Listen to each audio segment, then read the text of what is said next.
Hello friends, आज की recipe काढ़े के ऊपर बनने वाली है और डॉक्टर प्रज्ञा मेश्राम जो नागपुर में काफ़ी फेमस हुई है अपने आयुर्वेदिक सिद्धामृत काढ़े के वजह से। मैंने इस काढ़े के बारे में वीडियोस पे देखा है, यूट्यूब में ही मैंने इनके काफ़ी वीडियोस देखे हैं जो लोगों ने अपनी प्रतिक्रिया दी है कि इस काढ़े को पीकर काफ़ी वो एनर्जेटिक फील करते हैं और इस काढ़े के काफ़ी अच्छे रिजल्ट्स उनकी फैमिली को जब कोरोना हुआ तो दिखाई दिए हैं और उनकी फैमिली भी ठीक होकर घर आई है। इसी कारण हमने हमारी मम्मी के लिए जो नागपुर में ही रहती है और उन्हें हार्ट प्रॉब्लम है और साथ ही उन्हें डायबिटीज़ भी होने के कारण उनके सिर्फ प्रिकॉशन के लिए, उन्हें कोरोना नहीं है लेकिन प्रिकॉशन के लिए ये आयुर्वेदिक काढ़ा उनके लिए हमने डॉक्टर से लिया है। और खुद मेरे भाई जाकर उन्होंने ये काढ़ा डॉक्टर के क्लिनिक से मात्र 150 रुपये में लिया है। और इस काढ़े को घर में हमने किस तरह से किस विधि से बनाया है वो रेसिपी मैं आपको आज बता रही हूँ। काढ़े का पैकेट इस तरह से हमें स्क्वायर शेप में मिला है और इसे कट करने के बाद इसके अंदर का जो पाउडर है वो येलोइश कलर में हमें नज़र आया है।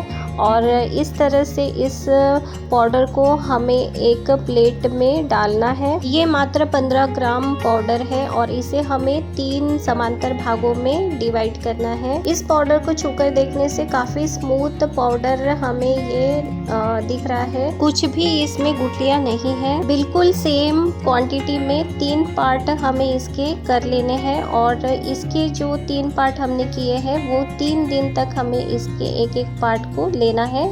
अर्ली मॉर्निंग सुबह इसे खाली पेट इसे लेने के लिए बताया गया है। इसे लेने के पहले कुछ भी खाना नहीं है या पीना नहीं है। और इसकी जो अब एक मात्रा है उसे हमें काढ़ा तैयार करने के लिए 1 ग्लास फुल भर के पानी हमें लेना है और एक बर्तन जो स्टील का होना ज़रूरी है। इस स्टील के बर्तन में ही इस काढ़े को हमें पकाना है।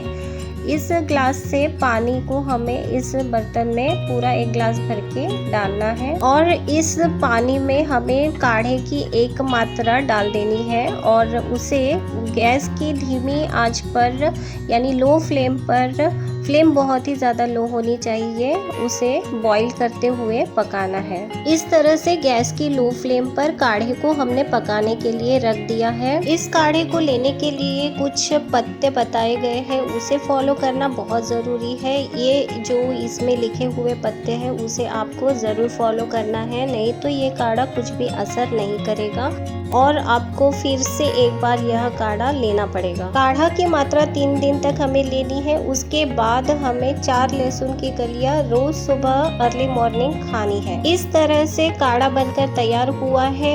इसका मेजरमेंट अब तकरीबन आधा ग्लास ही रह गया है। काढ़ा हमें स्लाइटली ठंडा होने देना है और इस तरह से ग्लास के एक बर्तन में हमें उसे छान कर लेना है। इस तरह से काढ़ा छानने के बाद इसमें हमें नींबू का रस, अदरक का रस और जो डायबिटीज़ पेशेंट है उनके लिए हल्दी और जो डायबिटीज़ पेशेंट नहीं है उनके लिए हनी का यूज़ इस काढ़े में करना है। अब जो काढ़ा तैयार किया है उसमें हम पहले नींबू का पानी 1 चम्मच डालेंगे। 1 चम्मच हमें अदरक का पानी डालना है, यानी अदरक को कूट कर उसका पानी निकाल कर इसमें डालना है। काढ़े में हम हल्दी का यूज़ कर रहे हैं क्योंकि मम्मी को डायबिटीज़ है, इसलिए हल्दी हम इसमें आधा चम्मच डाल रहे हैं। तीनों चीज़ों को अच्छी तरह से मिक्स कर लेना है और इस काढ़े को अच्छी तरह से मिक्स करने के बाद 30 मिनट तक हमें इसे थोड़ा थोड़ा करके एक एक सिप करके इसे 30 मिनट तक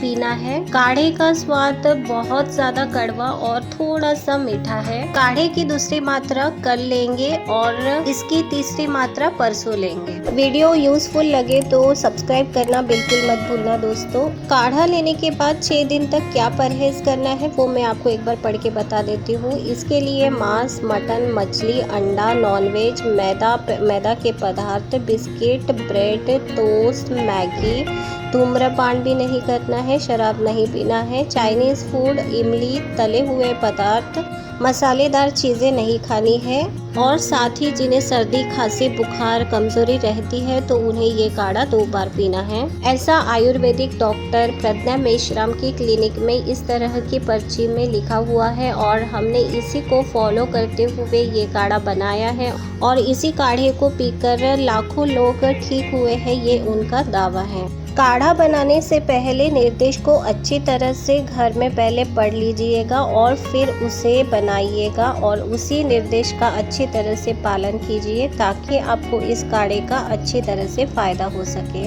बहुत ज़रूरी ना हो तो घर से ना निकले।